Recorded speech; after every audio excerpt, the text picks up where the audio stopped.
Hi guys! For this video vlog ay magagawin tayo na what you are going to do when going to school. So, ang gagawin ko ngayon ay lilinisin ko ang buong bahay. Ngayon pala ay February 8, Saturday. So, ano pang hinahintay nyo? Tara! So guys, my first thing to do is magwalis ako sa loob ng bahay. Tara! So, ayun na nga. Ang gagawin ko una ngayon ay magwawalis sa loob ng bahay. Nagpanggap-panggap lang talaga siya na magwawalis, may kamera lang naman. Kapag walang kamera ay hindi talaga yan nagwawalis. May pakuha-kuha pa siya ng doormat dyan sa loob. Kaya anong magagawa niya ay may kamera, kaya nagwalis na lang siya. Kita nyo naman kung gaano kaalikabok yung bahay. Parang isang buwan na ito hindi na wawalisan.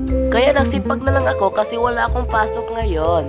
Sus, bida-bida nagsipag-sipag daw pag magwawalis lang yan pag may kamera. Yo. So yun mga kabimoy, pinapost forward ko na lang to. Dahil ang tagal-tagal yun sa Pikas. Ayan tuloy, napabisaya ako. Nagsipag-sipag na lang talaga ako dyan. Kapag hindi ako magsisipag, anong gagawin? Papalalayasin ako. So ayun mga kabimoy, seryoso ako dyan. Akala ko walang kamera. Hindi ko lang napansin na may kamera, kaya nagsipag-sipag na lang talaga ako. Joke! So ayun mga kabimoy, seryoso talaga ako dyan. Kaya ano pang magagawa ko? Yun na lang pansinin kung seryoso ako dyan. Kasi mas alikabok dito sa labas kumpara doon sa loob. Wala nga naman, maalikabokan yun sa loob, nasa loob yun. Mas malikabokan talaga dito sa labas kaysa sa loob. Sus, mapapasabi ka na si Bimoy napakasipag talaga. Sana all masipag. Marami kasing dumadaan dito ng mga turista. Sana all turista. Grabe, ang dami pala mga alikabok dito. So ayun na nga, tama ako ng walis-wali. Hindi ko na namalayan na may iti pala doon. Basta iti, hindi ko alam ang Tagalog ng iti. Basta yun yung itart ng manok. Napakaseryoso talaga, hindi talaga tumitingin sa camera. Tingin ka naman dito, Hindi talaga tayo pinapansin. Huwag nyo riyan pansinin, bida-bida kasi yan. Napahinto ako sa pagwawalis kasi may dumadaan. Magkakahiya kasi. Ayan, tuloy na naman ako sa pagwawalis. Alangan naman, bibitin ko dito, bawal naman. Pala sa bawal, mapapagalitan pala tayo. Sipag naman, Sana all masipag. Ayan na naman, may dumadaan na naman. Ano ba yan? Ang daming dumadaan. Pagwawalis sa loob.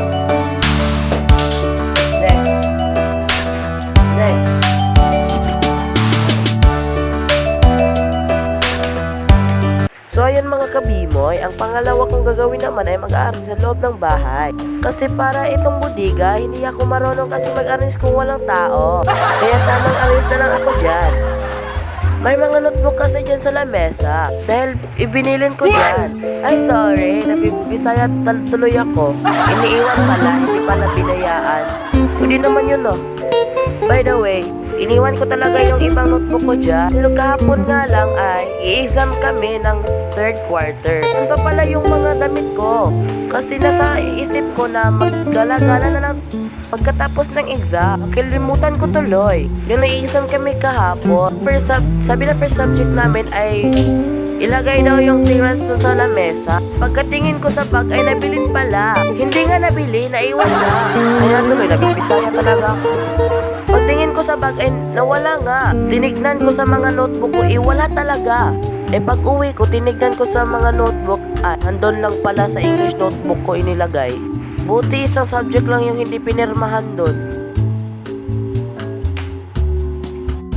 Dito na naman tayo sa drawer. Iwan ko kung drawer ba tawag dito. Basta dito ay dito sa kilid ng TV.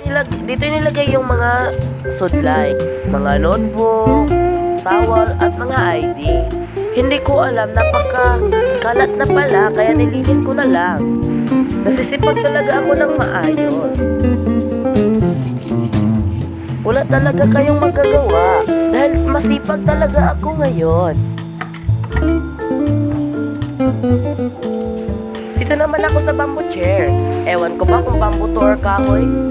Kahoy ba yung bamboo? Basta nagtamang linis na lang ako dyan.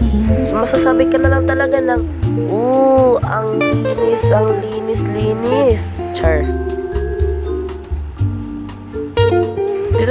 ako sa isang bamboo chair. Kasi napaka-disarrange na dito. Dito ay nilagay ko yung mga teddy bear. Ay hindi pala mga, kasi isa lang. Ewan ko ano bang nasa isip ko, bakit isa lang yan? O bakit inilagay ko dyan?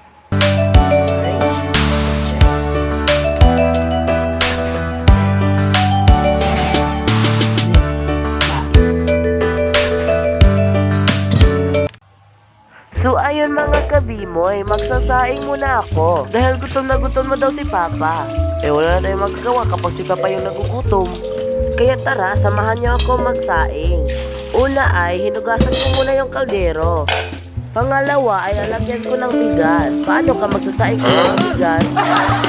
Ngunit, binawasan ko muna ng tubig yung pagkainan ng aming aso. Dahil kapag kakain siya, matatabangan siya. Maglagay tayo ng bigas na 2 kalahati. Dahil kami lang ni Papa 2 ang kakain. Ako, hindi ako kakain na masyado. Dahil diet ako. Diet, sana all.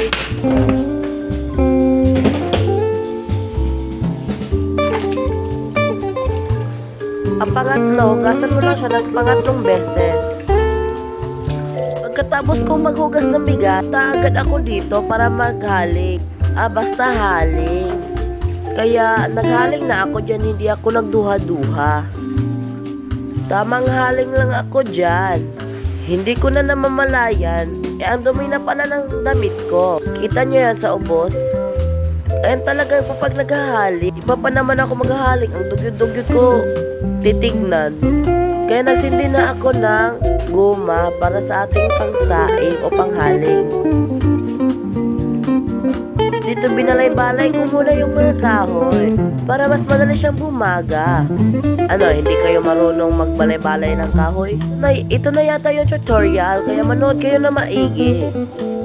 Pagkatapos magbalay-balay, ibutang mo na yung kaldero para makapagsaing. Then voila! Nakapagsaing na kayo! Pagkatapos ko magsaing, tinignan ko yung labat. Hindi ko na mamalayan, ang dami pala ng iti ng pato. Yung itart ng pato, yun yung iti sa amin. Zoom in ko talaga yung pato dahil nagigigil ako, lamig kayo sila patayon. Kaya wala na akong magagawa, magwawalis lang ako. Kaya una kong winalis yung dito sa loob. Kapag ikaw magwawalis, asan ka mag-uuna? Sa loob or sa labas? Dahil ako sa loob. Madalang lang yung magwawalis sa labas mag-uuna. Kita nyo naman kung gaano ka dirty ang dirty kitchen. Kaya nga tinatawag siyang dirty kitchen kasi dirty nga Nag-change weapon ako kasi hindi ko kaya. Kasi ang bigat-bigat na yung walis na ginagamit ko, kaya ito na lang. O diba ang smooth? Tamang walis ako ng walis. Kasi wala akong magagawa. Kapag masipag ka. Sus, bida-bida lang yan. Walis lang yan kasi may kamera. Hindi talaga kayo magwawalis kapag walang kamera. Cellphone doon, cellphone dito lang yan. Huwag niyo pansinin na lang yung boses ko dahil pause ako ngayon. First time ko mag-vlog na nag-voice over, kaya sana mag-voice over na lang ko palagi kasi ang saya-saya. Kapag hindi ako nag-voice over, hindi niyo ako maintindihan dahil magbibisaya ako. Hindi na ako nakapag-outro dito kaya bye-bye!